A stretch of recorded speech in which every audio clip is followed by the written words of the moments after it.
പാലക്കാടിന്റെ കഞ്ചിക്കോടിനെ കുറിച്ച് കേട്ടിട്ടുണ്ടോ? പണ്ട് തിരക്കേറിയൊരു വ്യാവസായിക ബെൽറ്റായിരുന്നു അത്. കമ്മ്യൂണിസ്റ്റ് ഭരണം അതിനെ ശ്വാസം മുട്ടിച്ചു.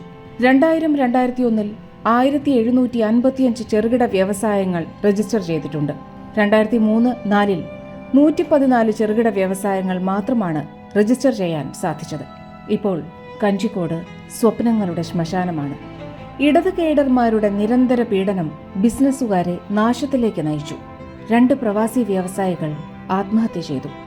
ഇടതുപക്ഷ ട്രേഡ് യൂണിയനുകൾ ഭീഷണികളും അക്രമങ്ങളും കൊണ്ട് സായുധരായ പുരോഗതിയുടെ ഏത് മന്ത്രവാദത്തെയും ശ്വാസം മുട്ടിക്കുന്നു.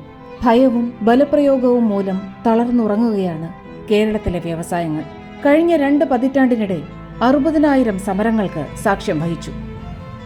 ഈ ഭാരത്തിൽ കേരളത്തിന്റെ സാമ്പത്തിക ഹൃദയമിടിപ്പ് തളർന്നു. വളർച്ച മുരടിച്ചു. അവസരങ്ങൾ പാഴായി.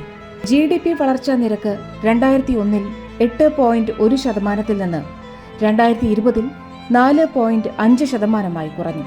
കമ്മ്യൂണിസ്റ്റ് ഭരണത്തിന്റെ വില രൂപയിലും നിരാശയിലും ഉയർന്നു.